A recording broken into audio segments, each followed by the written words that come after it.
Nusa Tenggara Timur, sebuah wilayah yang memiliki posisi geografis strategis namun juga rentan.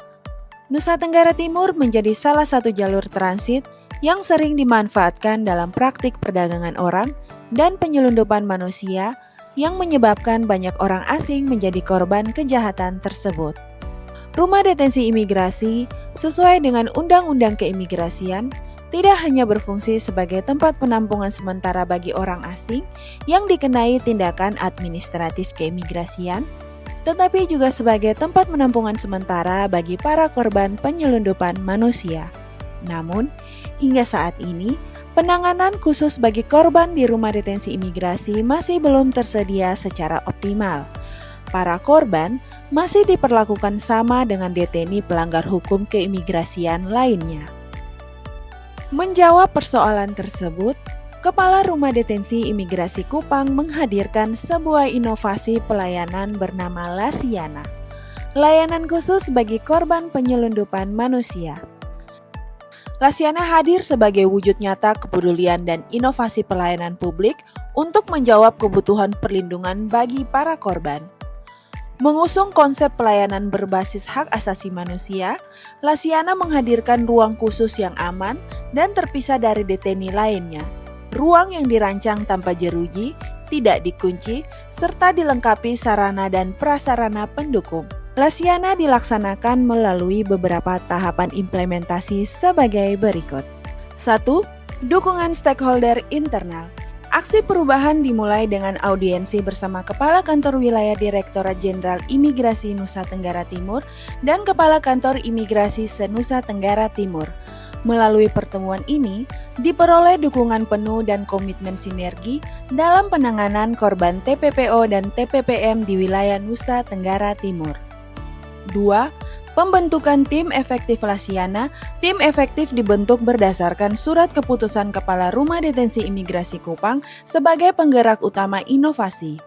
Penguatan tim dilakukan melalui rapat koordinasi, pembagian tugas, serta pembekalan prinsip pelayanan publik berbasis hak asasi manusia. 3. Penyediaan sarana dan prasarana. Penataan ruang layanan khusus dilakukan dengan memanfaatkan fasilitas internal yang telah disesuaikan agar aman, nyaman, dan ramah bagi korban. Langkah ini menunjukkan efisiensi pemanfaatan anggaran serta komitmen dalam pembangunan layanan humanis. 4. Dukungan stakeholder eksternal. Audiensi dilakukan dengan International Organization for Migration, Kepala Kejaksaan Negeri Kota Kupang, dan Direktur Reserse Kriminal Umum Polda NTT. Hasilnya, diperoleh dukungan awal dalam pendampingan, pemulihan, hingga penyampaian informasi status hukum korban. 5. Penerbitan SOP, alur kerja, dan pedoman pelayanan korban TPPO/TPPM. Dokumen operasional Lasiana disusun dan ditetapkan sebagai standar pelaksanaan layanan terpadu. Dengan SOP dan pedoman ini, penanganan dan pelayanan terhadap korban berlangsung lebih terarah, transparan, dan akuntabel. 6. Sosialisasi internal. Seluruh pegawai diberikan pemahaman terkait tujuan, mekanisme, dan nilai kemanusiaan yang diusung Lasiana. Sosialisasi berkelanjutan ini membangun budaya kerja empatik, kolaboratif, dan responsif dalam pelayanan. 7. Publikasi eksternal. Informasi mengenai Lasiana disosialisasikan melalui media resmi Rudenim Kupang sebagai bentuk transparansi publik dan edukasi masyarakat terkait isu perdagangan orang. 8. Monitoring dan evaluasi. Tim efektif bersama pejabat struktural melakukan peninjauan lapangan untuk memastikan penerapan SOP dan efektivitas layanan sesuai dengan rencana. Hasil evaluasi menunjukkan Lasiana telah mencapai target jangka pendek serta menghasilkan rekomendasi penyempurnaan untuk tahap berikutnya.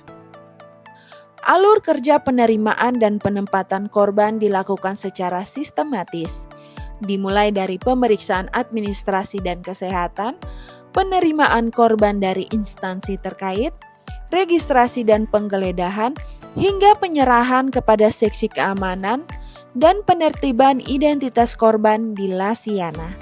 Seluruh proses dilaksanakan dengan penuh tanggung jawab dan diawasi secara ketat demi menjamin keselamatan dan martabat setiap korban. Di Lasiana, korban ditempatkan di ruang khusus yang aman dan terpisah dari deteni lainnya. Ruang yang dirancang tanpa jeruji, tidak terkunci, serta dilengkapi sarana dan prasarana pendukung. Mereka mendapatkan pelayanan kesehatan dan kebersihan, pemenuhan kebutuhan dasar, serta fasilitas ibadah dan konseling untuk membantu pemulihan mental dan emosional.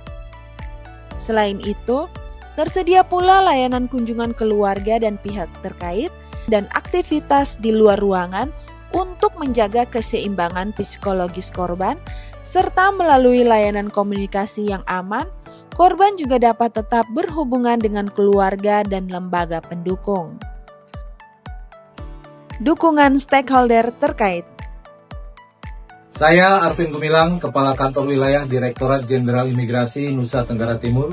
Saya Nadang Mustafa, selaku Kepala Kantor Imigrasi Kelas 1 TPI Kupang. Saya Charles Christian Mataus, Kepala Kantor Imigrasi Kelas 2 TPI Labuan Bajo. Saya mengatur Hadi Putra Simanjuntak, Kepala Kantor Imigrasi Kelas 2 TPI Momere. Menyampaikan dukungan penuh terhadap aksi perubahan Lasiana, Layanan khusus bagi korban penyelundupan manusia, yang diinisiasi oleh Bapak Imada Surya Arta, Kepala Rumah Detensi Imigrasi Kupang.